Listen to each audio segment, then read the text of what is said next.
In the shadows of 1906, in the fields of South Carolina, where the sun beats down, lived a man named Pink Franklin of humble renown, a sharecropper bound by unjust laws, fighting for freedom despite the flaws. In the dead of night they came with might, constables at his door seeking a fight. A contract broken, a life on the line, in the shadows of 1906 a tragic sign. Shots rang out, a struggle ensued, injustice and fear, the night imbued.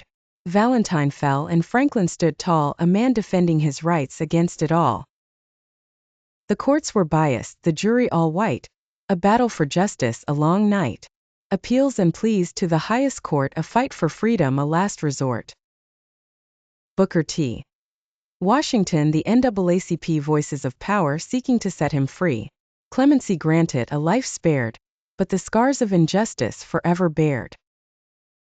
In the annals of history his story remains, a testament to courage amidst the chains. Pink Franklin is a name to recall, a symbol of resistance standing tall. Pink Franklin was an African-American sharecropper in South Carolina, who became a significant figure in the fight against peonage laws and racial injustice in the early 20th century. In 1907, Franklin was working under a contract with his employer Jake Thomas, who had advanced his wages.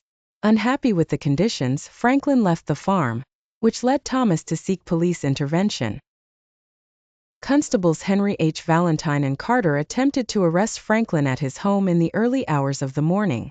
A confrontation ensued, resulting in the death of Constable Valentine and injuries to Franklin, his wife Patsy, and another constable.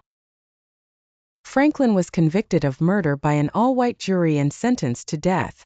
His case drew significant attention, with appeals reaching the United States Supreme Court. Despite the defense's arguments about self-defense and the unjust peonage laws, Franklin's conviction was upheld. However, due to the efforts of prominent figures like Booker T. Washington and the NAACP, Franklin's death sentence was commuted in 1910, and he was eventually paroled in 1919.